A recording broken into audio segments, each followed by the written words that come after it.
আসসালামু আলাইকুম, কেমন আছেন সবাই? আশা করি সবাই ভালো আছেন। আমি আল্লাহর অশেষ রহমতে ভালো আছি। আজকে আমি আপনাদের মাঝে শেয়ার করব সূরা নাস। আমি এটা লাস্টে ভিডিও ডেসক্রিপশনে দিয়ে দিব, সেখান থেকে শিখতে পারেন। এখন সূরা নাস হচ্ছে বিসমিল্লাহির রাহমানির রাহিম।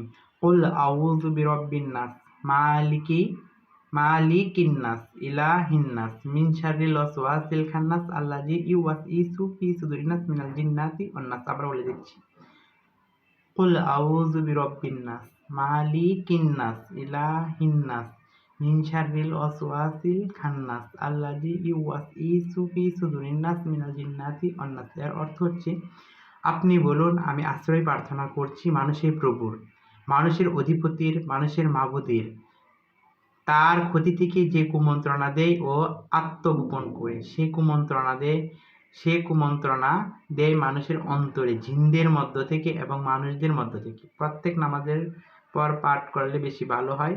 এটা প্রত্যেক নামাজের পর পাঠ করবে। আবু দাউদ 2 থেকে 86, নাসাই 3 থেকে 68। আর আয়াতুল কুরসি প্রত্যেক ফরজ নামাজের পর পাঠ করলে আপনি বিনা হিসেবে জান্নাতে যাবেন। আচ্ছা, সেটা পরের কথা, এটা আগে দিয়ে দিচ্ছি, এটাকে দেখেন। এই যে সূরা নাস এখানে দেওয়া আছে, এখানে অর্থ সহ দেওয়া আছে। আপনারা আমার কথা না বুঝতে পারলে এখান থেকেও পড়তে পারবেন।